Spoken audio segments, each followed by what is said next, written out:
말씀은 구약성경 역대하 12장 말씀을 교독하겠습니다.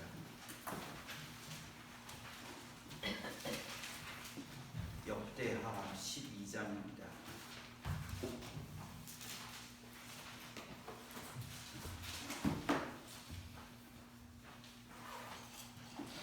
역대하 12장 1절에서 16절 말씀을 한 절씩 교독하겠습니다.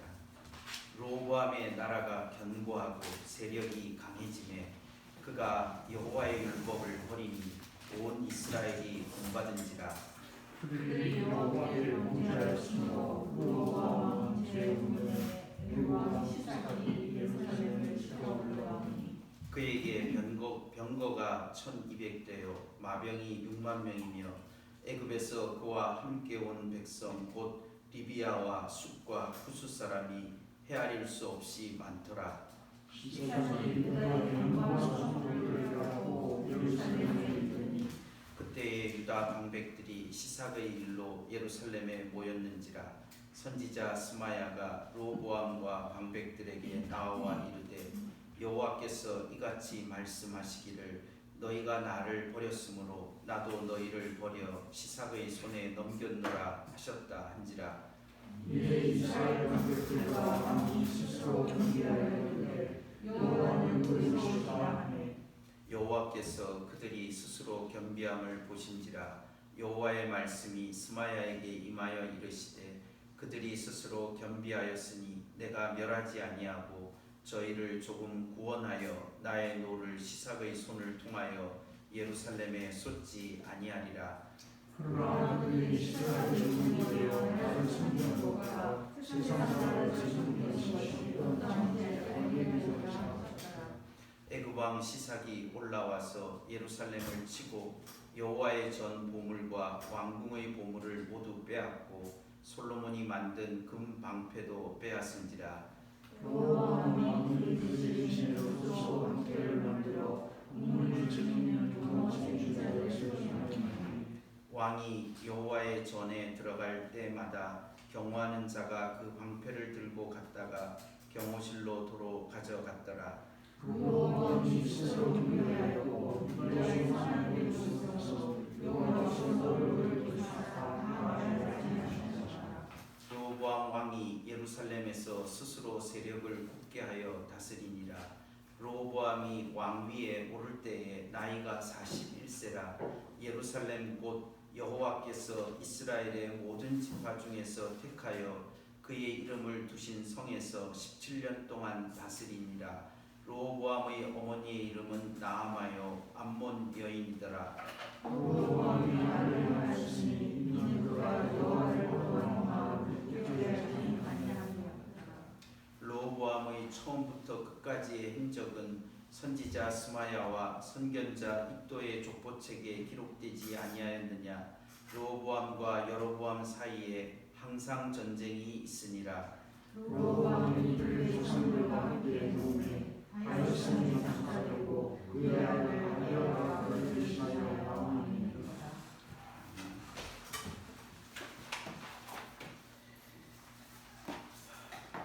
그리스도 안에 사랑하는 성도 여러분, 오늘 우리가 읽은 역대하 12장의 말씀을 가지고서 강함보다는 말씀과 기도라고 하는 제목으로 같이 하나님의 말씀을 우리가 듣겠습니다.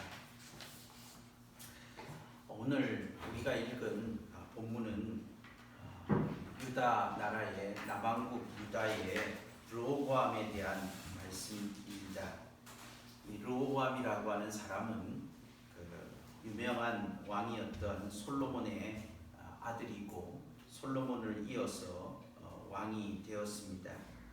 그런데 이 르호보암이 왕이 되었는데 이스라엘의 12지파 모두를 그렇게 다 담아내지는 못했습니다. 그래서 북왕국의 10지파가 이 르호보암의 통치 초기에 쪼개져 갈라져 나가서 남북이 분열되는 상황에 이르렀습니다. 르호보암 왕은 유다 지파 출신이었기 때문에 유다 지파와 자신의 주변에 있는 베냐민 지파 두 지파만을 그렇게 다스릴 수 있는 왕이 되었다 이렇게 말하고 있습니다. 그리고 북쪽에 있는 10지파는 여로보암이라는 사람이 왕이 되었다 이렇게 이야기를 하고 있습니다. 이 로보암이라고 하는 이 왕위에 대하여서 오늘 우리가 읽은 본문에서 그렇게 소개를 하는데 1절 말씀에 보면 로보암의 나라가 견고하고 세력이 강해지매라고 이렇게 표현을 하고 있습니다. 로보암이 여러 가지 우여곡절을 겪었지만은 그러나 그의 나라가 견고하고 강한 나라가 되었다 이렇게 평가를 하고 있습니다. 우리가 먼저 르호보암이 이렇게 강한 나라가 되게 된 원인을 무엇이라고 표현하고 있는지 우리가 같이 한번 좀 살펴보려고 합니다. 먼저 우리가 12장 말씀을 읽었지만 11장부터 사실은 르호보암에 대하여서 이야기를 하고 있습니다. 르호보암 왕에 대하여서 11장 14절의 말씀에 보면 11장 4절에 보면 이 르호보암 왕이 남북이 갈라지고 나니까 북왕국을 치려고 그렇게 전쟁을 하기 위해서 준비를 했습니다. 그래서 11장 4절에 보니까 여호와께서 이같이 말씀하시기를 너희는 올라가지 말라. 너희 형제와 싸우지 말고 각기 집으로 돌아가라. 이 일이 내게로 말미암아 난 것이라. 이 일이라고 하는 것은 남북이 갈라지게 된 것은 하나님께로부터 난 것이라 하셨다 하라 하신지라. 그들이 여호와의 말씀을 듣고 돌아가고 여로보암을 치러 가던 길에서 되돌아왔다 이렇게 말하고 있습니다. 여기에 이 르호보암이 비록 여러 가지의 일들을 겪고 난 뒤에 그가 그의 분노함을 통하여서 북왕국과 전쟁을 해서 북왕국을 자기의 밑에 집어넣으려고 그렇게 전쟁을 하려고 했지만 하나님의 말씀을 듣고 돌이켰다 이렇게 말을 하고 있습니다. 그래서 이렇게 하나님의 말씀을 듣고 돌이키는 이 르호보암 왕이 자신의 나라를 어떻게 만들어 가고 있는가 하는 것을 11장에서 계속 말해주고 있습니다. 이런 가운데에서 우리는 이 북왕국의 여로보암이라고 하는 왕이 통치하는 방법에 어떤 문제가 생기게 됩니다. 여러분 이스라엘이라고 하는 나라는 성전을 중심으로 세워진 그렇게 거룩한 나라다 이렇게 말할 수 있겠습니다. 특별히 예루살렘을 중심으로 해서 다윗의 성전이 다윗이 성전을 준비하였고 그리고 솔로몬이 거기에 성전을 세웠습니다. 그리고 이 성전에서만 제사를 드리도록 그렇게 모세의 오경이 규정을 하고 있습니다. 그렇기 때문에 이 예루살렘의 모든 이스라엘 백성들은 하나님의 말씀을 따라서 1년에 3차례씩 그곳으로 순례를 가게 됩니다. 유월절이라든지 초막절이라든지 여러 가지 절기를 당하여서 예루살렘으로 그렇게 계속해서 나라는 나뉘어졌지만 그들은 하나님의 백성으로서 예배를 드리기 위해서 그곳으로 갑니다. 여로보암 왕은 이러한 예배의 처소를 가지지 못함으로 인해서 이스라엘이 가지고 있는 정통성을 가지지 못하는 그런 불안감에 있게 되었습니다. 그래서 하나님께서 나누어 주신 나라라고 하는 것을 잊어먹고 그는 이 예루살렘을 중심한 제사를 없애버리고 국경을 폐쇄를 하면서 국경 근처에 있었던 베델에다가 새로운 성전을 만들었습니다. 그것이 베델에 있는 송아지를 통해서 여호와를 섬기는 방식을 선택한 것입니다. 왜 송아지를 만들었을까 하는 것은 출애굽 후에 이스라엘 백성들이 금송아지를 만들었던 어떤 전통의 흐름들이 그들로 하여금 그런 방식을 선택하게 했다 이렇게 보고 있습니다. 그래서 여로보암은 이 베델이라는 곳에 새로운 성전을 만들고 그 성전에서 제사할 수 있는 제사장을 레위인을 두지 않았습니다. 레위인을 두게 되면 또 예루살렘과 연결이 되어져야 하기 때문에 그들을 지명할 수 있는 권리들을 여로보암은 자신이 갖기 위해서 레위 사람들이 아닌 제사장과 성전의 봉사자들을 두었습니다. 그리고 그는 절기의 날짜들을 전부 바꾸어 버렸습니다. 말하자면 과거에 모세의 율법에 기록되어 있었던 하나님을 섬기는 방식과 체계를 완전히 바꾸어 버린 것입니다. 그래서 자신의 통치권을 흔들리지 않도록 하기 위한 그런 종교의 질서를 바꾸어 버리는 일들이 생겼습니다. 그 결과가 어떻게 되었겠습니까? 레위 사람들이 또 제사장들이 또 많은 사람들이 북왕국에서부터 도망을 해서 남쪽으로 내려오게 되었습니다. 그게 11장 13절 14절에 있는 말씀입니다. 여러분들이 11장 13절 14절에 보면 온 이스라엘의 제사장들과 레위 사람들이 그들의 모든 지방에서부터 르호보암에게 돌아오되, 그렇죠. 이 르호보암은 남쪽으로 온다는 거죠. 그러니까 북쪽에 있는 제사장들과 레위 사람들이 그들이 있었던 10개 지방에서부터 남쪽으로 내려왔다는 것입니다. 레위 사람들이 자기들의 마을들과 산업을 떠나 유다와 예루살렘에 이르렀으니 이는 여로보암과 그의 아들들이 그들을 해임하여 여호와께 제사장의 직분을 행하지 못하게 하고, 그렇죠. 새로운 시스템을 도입해서 이전에 예루살렘을 중심한 시스템을 완전히 제거를 해버렸기 때문에 다 해임이 된 것이죠. 여로보암이 여러 산당과 수점소 우상과 자기가 만든 송아지 우상을 위하여 친히 제사장들을 세웠다. 즉 자기 마음대로 제사장을 세우게 되었던 것입니다. 그래서 이제 이 사람들이 남쪽으로 내려오게 되었는데 이것을 통해서 남왕국은 강하게 되었다, 이렇게 표현을 하게 됩니다.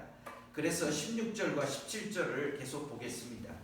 이스라엘 모든 지파 중에 마음을 굳게 하여 이스라엘 하나님 여호와를 찾는 자들이 레위 사람들을 따라 예루살렘에 이르러 그들의 조상들의 하나님 여호와께 제사하고자 한지라. 그러므로 3년 동안 유다 나라를 도와 솔로몬의 아들 르호보암을 강성하게 하였으니 이는 무리가 3년 동안을 다윗과 솔로몬의 길로 행하였음이더라. 여기에 보면 르호보암을 강하게 만들었던 중요한 요소는 바로 이 북쪽에서 내려왔던 하나님의 제사장들과 레위 사람들, 또 그렇게 하나님께 바른 제사를 드리려고 했던 이스라엘의 하나님 여호와를 찾는 자들 때문에 이 남쪽의 르호보암의 나라가 강하게 되었다라고 그렇게 평가를 하고 있습니다. 우리가 르호보암의 나라가 오늘 우리가 읽은 본문인 12장 1절에서 르호보암의 나라가 견고하고 세력이 강해진 요소가 무엇 때문인가 라고 얘기를 할 때 11장에 읽었던 우리의 본문 11장에서 본 본문에서 두 가지를 정리해 볼 수 있습니다. 그것은 여호와의 말씀을 따라서 전쟁을 하지 않았던 것이고, 두 번째로는 하나님을 찾는 사람들을 수용해냈다라고 하는 것입니다. 16절에 여호와를 찾는 자들이 레위 사람을 따라서 예루살렘에 이르러서 그렇게 하나님께 예배하는 그런 나라로 가는 길을 걸어갔다. 그러므로 인해서 이 르호보암의 나라가 강하게 되었다, 이렇게 표현을 하고 있습니다. 그래서 우리가 읽은 12장 1절에서 르호보암의 나라가 견고하고 강해진 나라가 될 수 있었던 그것은 여호와의 말씀, 하나님의 말씀을 붙잡았고, 그리고 하나님을 찾는 자들, 여기 하나님을 찾는다라고 하는 것은 하나님께 구하는 것을 말하고, 기도한다라고 할 때 쓰는 동사가 하나님을 찾는다, 구한다라고 하는 표현 속에 함께 들어 있습니다.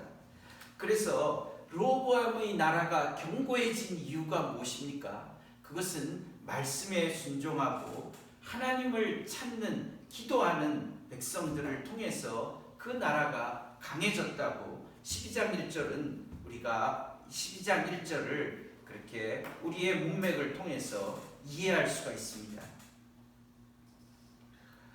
우리가 이런 자신이 왜 강한 자가 될 수 있었는가? 자신이 왜 오늘까지 서 있을 수 있는 힘을 가지게 되었는가? 이 동력에 대하여서 사람들은 그것을 잘 붙잡고 그것을 계속해서 잘 가꾸고 그것을 계속해서 잘 연마를 하는 것을 통해서 계속해서 자신의 길을 지켜나가는 것이 지혜로운 자다, 이렇게 말을 할 수가 있겠습니다. 그런데 솔로몬의 아들 르호보암은 그의 길이 이상한 길을 걸었습니다. 12장 1절 후반부에 보면 그가 강해지고 난 다음에 그는 자신을 강하게 만들어준 그 원인을 폐기하는 일로 걸어갔던 것입니다. 그 12장 1절 뒷부분에 보면 그가 여호와의 율법을 버리니 온 이스라엘이 본받은지라. 근데 이거를 이제 왕이 먼저 버리고 그 다음에 이스라엘이 따라갔다, 뭐 이렇게 번역할 수도 있겠지만 여기 주어는 그와 온 이스라엘이 이렇게 같이 주어가 되고 여호와의 율법을 버렸다, 이렇게 표현합니다. 그것을 이제 왕은 지도자니까 백성들이 그 왕의 본을 따랐다, 이렇게 표현할 수 있지만 이 본받았다 이런 표현은 성경에는 원래는 없는 표현입니다. 그래서 그와 온 이스라엘이 함께 여호와의 율법을 버렸다, 이렇게 이야기를 하고 있습니다. 이렇게 버리게 됨으로 인하여서 어떤 결과가 일어났는가? 그것을 2절 이하에서 애굽이라고 하는 강대국에 의해서 예루살렘이 침을 당하게 되었다, 전쟁을 겪게 되었다고 말을 하고 있습니다. 여기에 그 애굽왕 시삭의 군대라고 하는 것은 엄청난 세력을 말해주고 있습니다. 병거가 1200대요, 마병이 6만 명이요, 애굽에서 그와 함께 온 백성 곧 리비아, 숫과 구스 사람이 헤아릴 수 없이 많더라. 병거가 1200이라고 하면 그 병거 하나에 딸린 군사들이 굉장히 많습니다. 중국의 경우에 있어 보면 병거 하나에 딸린 그 군사들이 25이라고 그렇게 보통 알려져 있습니다. 그렇기 때문에 여기 1200대의 병거, 마병 이렇게 얘기한다는 것은 그것을 보조하는 군사들까지 합하면은 엄청난 군사가 그렇게 몰려왔다라고 얘기를 할 수 있겠습니다. 그렇게 말할 때에 시삭이 유다의 견고한 성읍들을 빼앗고 예루살렘에 이르니, 모든 유다가 이제껏 스스로가 쌓았던 성읍들이 많이 있었지만은 그 성읍들이 애굽의 군대를 견뎌낼 수 없었다고 이렇게 평가를 하고 있습니다.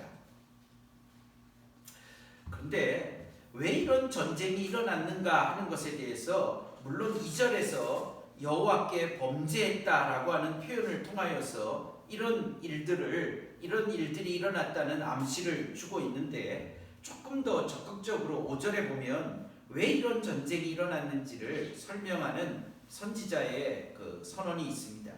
그때 유대 방백들이 시삭의 일로 예루살렘에 모였는지라 선지자 스마야가 르호보암과 방백들에게 나와 이르되 여호와께서 이같이 말씀하시기를 너희가 나를 버렸으므로 나도 너희를 버려 시삭의 손에 주어버렸다, 넘겼다, 주었다, 이렇게 말하고 있습니다.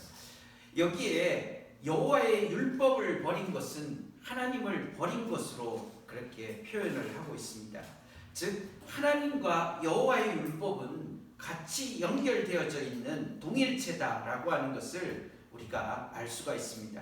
12장 1절에는 여호와의 율법을 버렸다 이렇게 표현을 하고 있는데, 5절에서는 너희가 나를 버렸기 때문에 나도 너희를 버려서 애굽 왕 시삭의 손에다가 주어버렸다 이렇게 말하고 있습니다.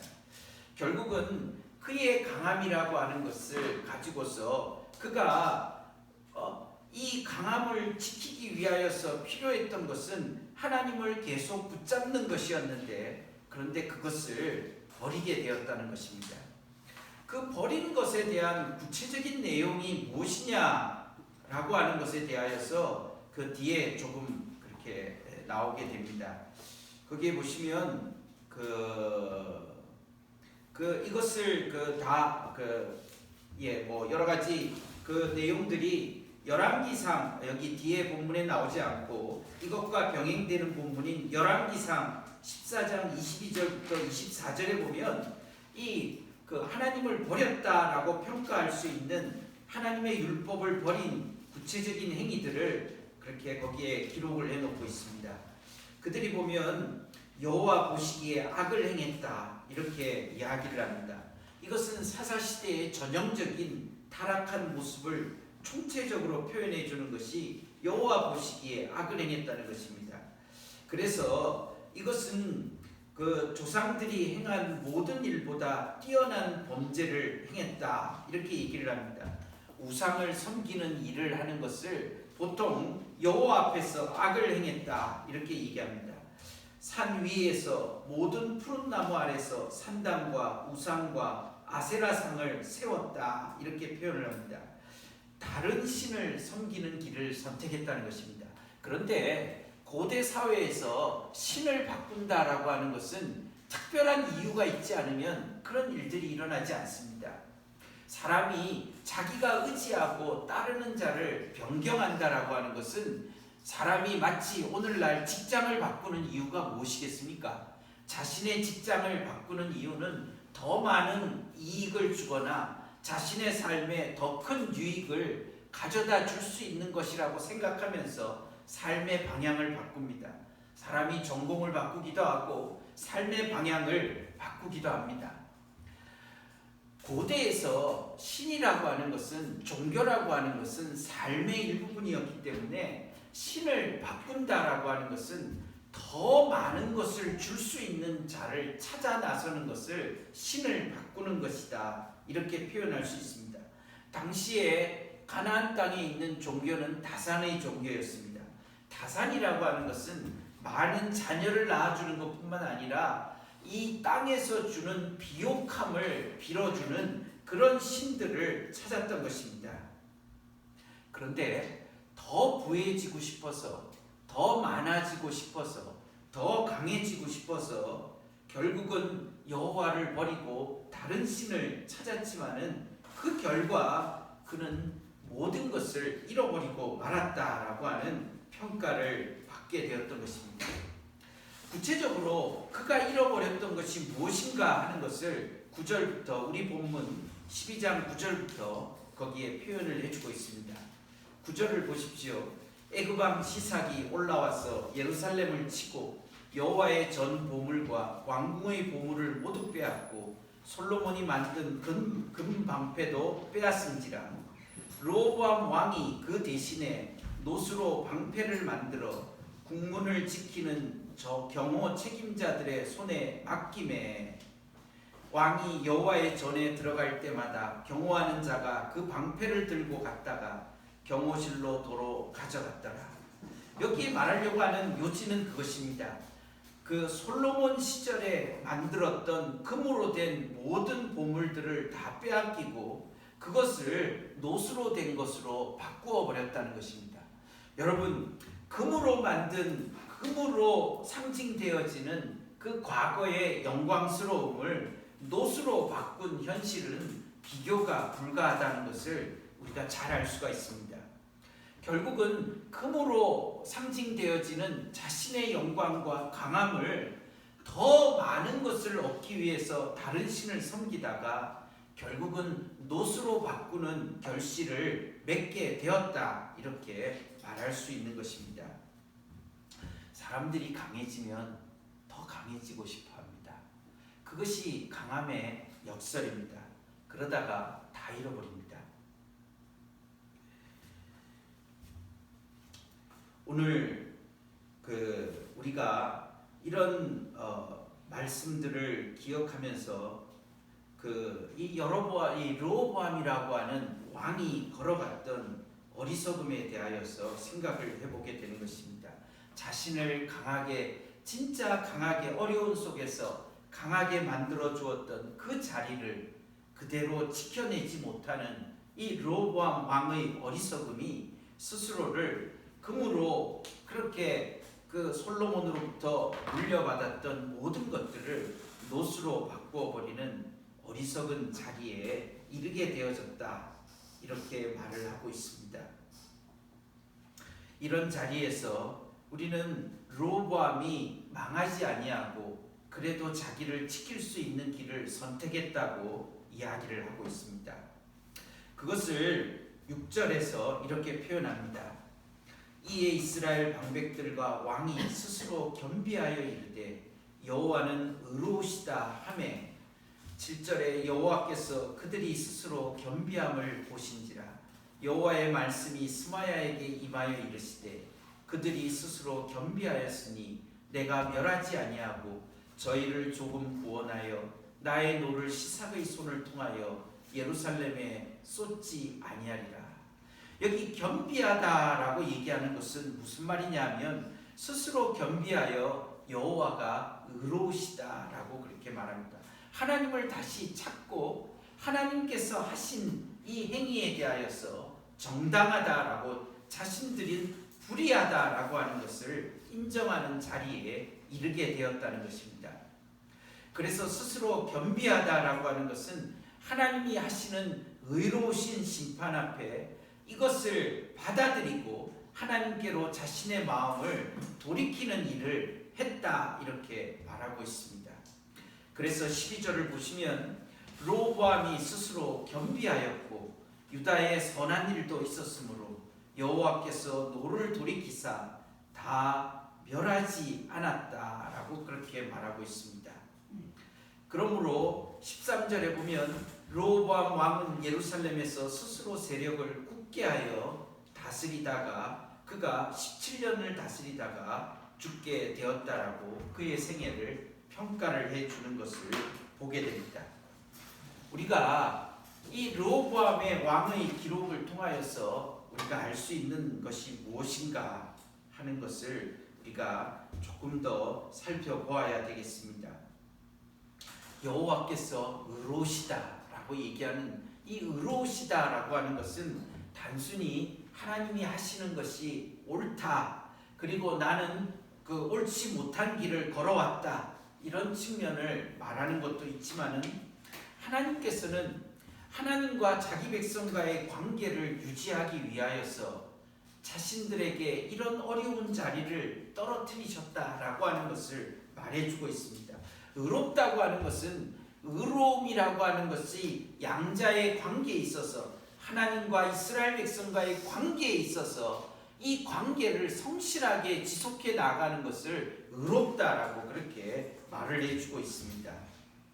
하나님께서 자기 백성을 버리지 아니하시고, 비록 다른 길로 걸어가지만은 그 백성을 버리지 아니하시고 그를 책망하고 그를 채찍질하는 어려움 속에 떨어뜨리면서도 하나님을 다시 찾을 수 있도록 돌이키게 하시는 하나님을 의로우시다라고 그렇게 이야기를 하고 있습니다. 그렇게 함으로써 그들이 하나님께로 돌이키게 되었습니다. 하나님께로 다시 돌아와서 그들이 스스로 세력을 굳게 해서 다스렸다라고 말을 하고 있습니다.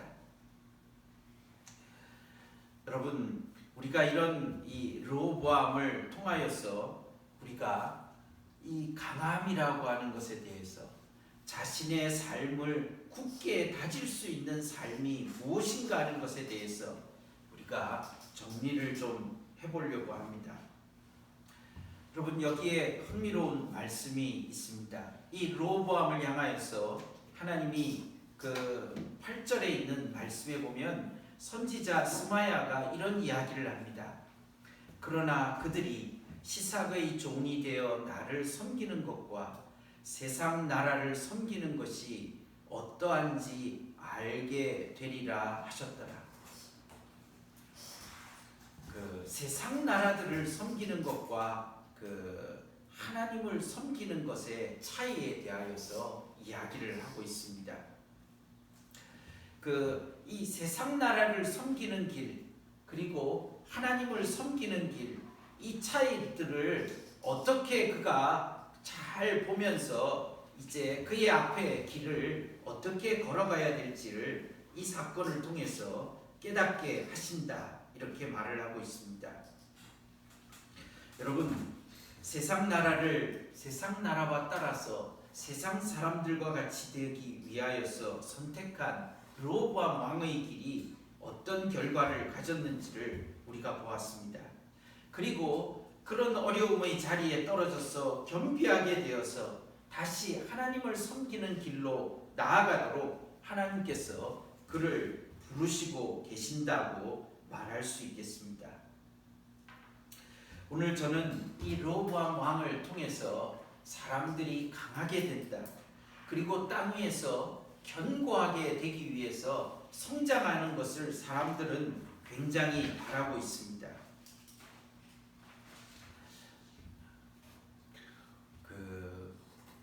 그러면서 이런 생각을 하게 됩니다.